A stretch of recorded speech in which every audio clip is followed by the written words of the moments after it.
Selamat sore, selamat kita bertemu kembali di dalam kasih dan anugerah Tuhan kita Yesus Kristus.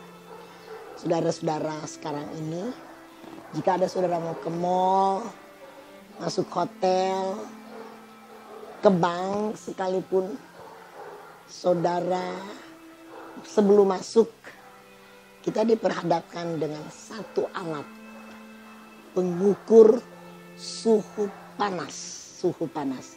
Sehingga kalau ada yang suhu panasnya tinggi, oh maaf ya, belum boleh masuk. Karena harus netral untuk masuk di bank, di hotel, di mall, di tempat-tempat yang lain. Saudara-saudara, dan itu di mana-mana kita bisa temukan alat untuk pengukur suhu badan kita manusia. Sejak dulu alat itu kita kenal. Namanya termometer. Mengukur suhu panas. Juga ada yang di dinding. Kita melihat mengukur suhu panas di rumah atau suhu panas di luar rumah. Nah, alat ini hanya mendeteksi suhu panas baik dari tubuh kita, baik di luar rumah, baik di dalam rumah. Nah, sekarang ini sama halnya banyak orang mengukur keberhasilan seseorang. Banyak orang mengukur berapa banyak harta yang dia miliki. Dan lain-lain sebagainya. Ada yang dapat mereka lihat atau dideteksi. Ada juga yang tidak dapat. Karena saya pernah membaca dalam satu majalah. Ada seorang kaya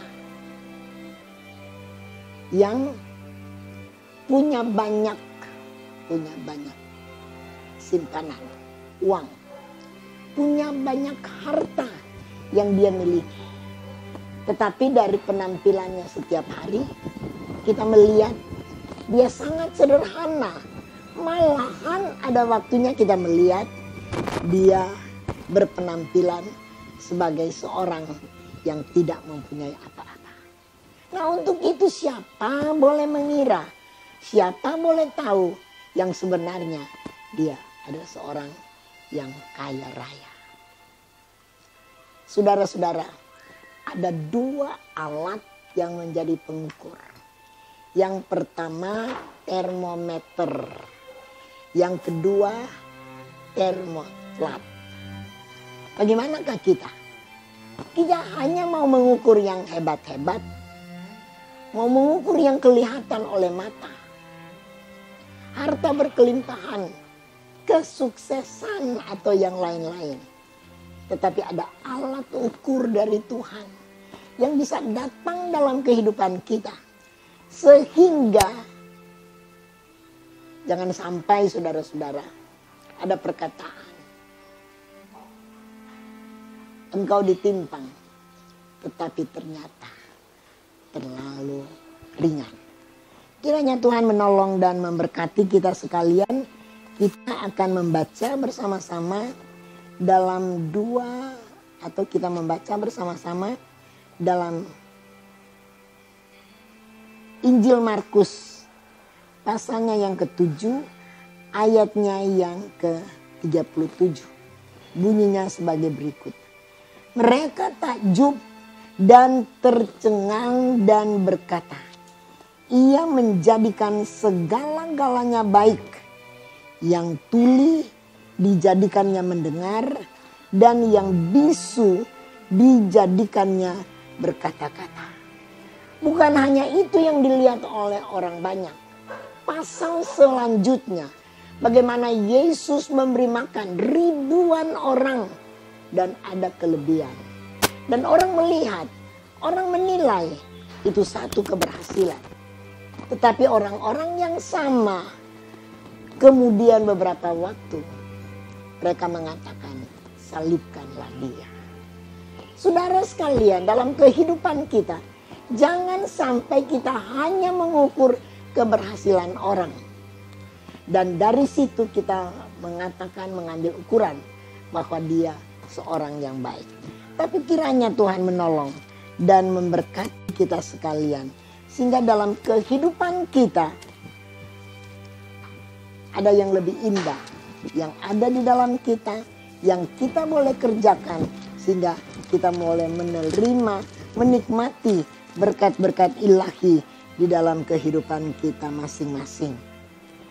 2 Korintus pasal yang keempat, ayatnya yang ke-17 dan ke-18. Sebab penderitaan ringan yang sekarang ini mengerjakan bagi kami kemuliaan kekal yang melebihi segala-galanya, jauh lebih besar dari penderitaan kami.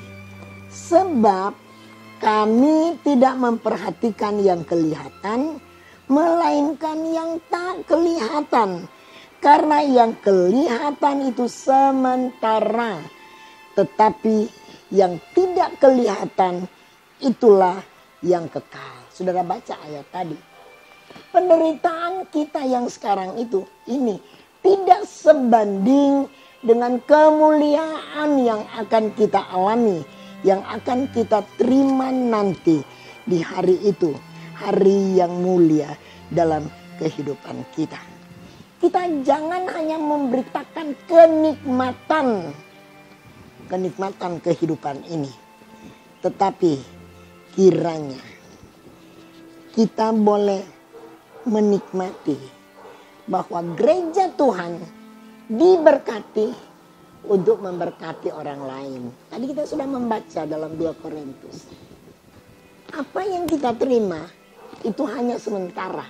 Tapi apa yang nanti kita terima itu jauh lebih indah, itu jauh lebih mulia dari apa yang kita nikmati. 2 Korintus pasal 4 tadi kita telah membaca bahwa gereja kita diberkati untuk kita dapat memberkati orang lain. Kita dapat diberkati. Tetapi penderitaan yang kita alami itu akan memberkati dan mengerjakan kemuliaan yang kekal, yang melebihi segala-galanya.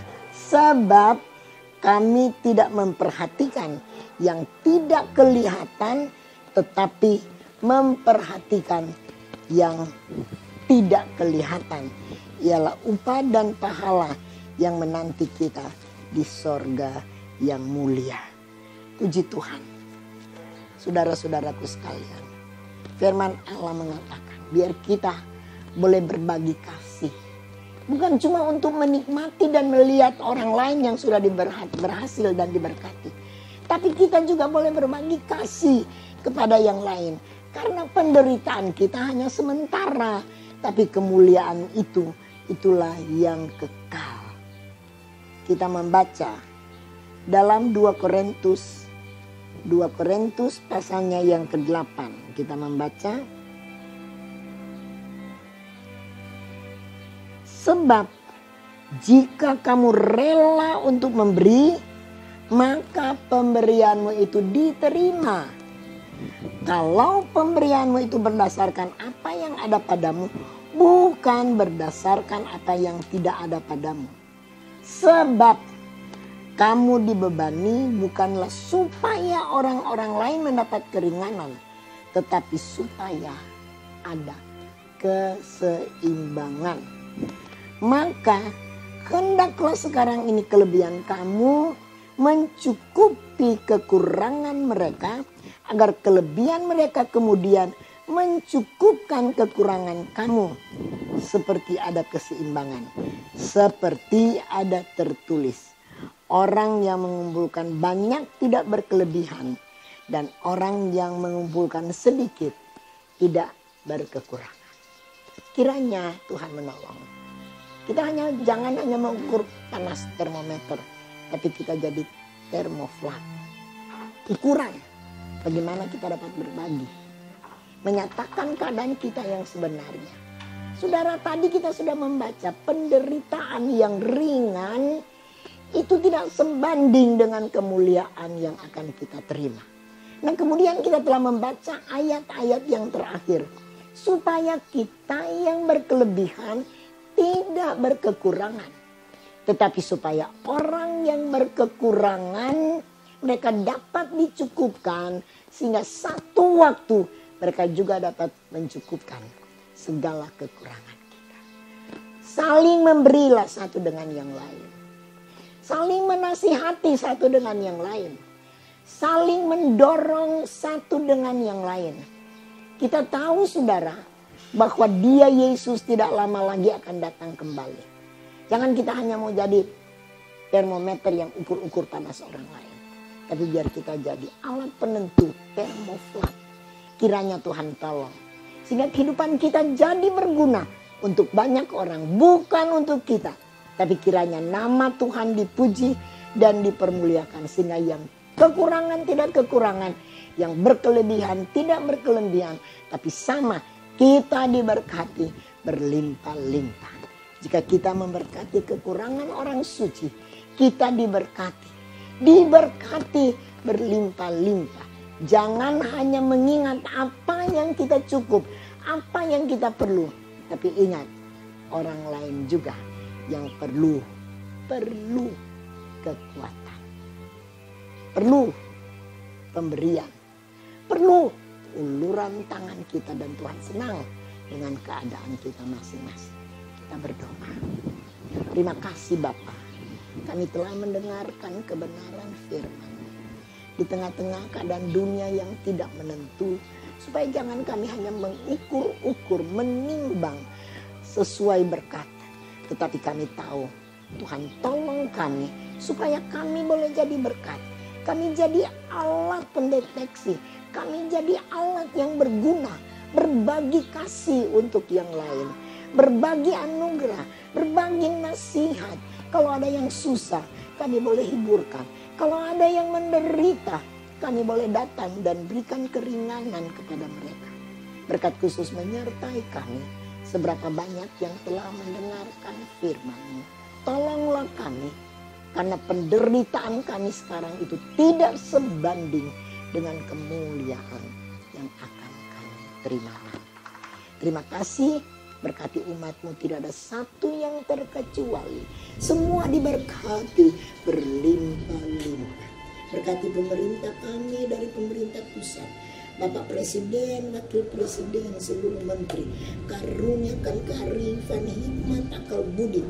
Bapak Gubernur, Wakil Gubernur Sulawesi Utara, seluruh bupati, wakil bupati, wali kota, wakil bupati, wali kota di 15 kabupaten kota.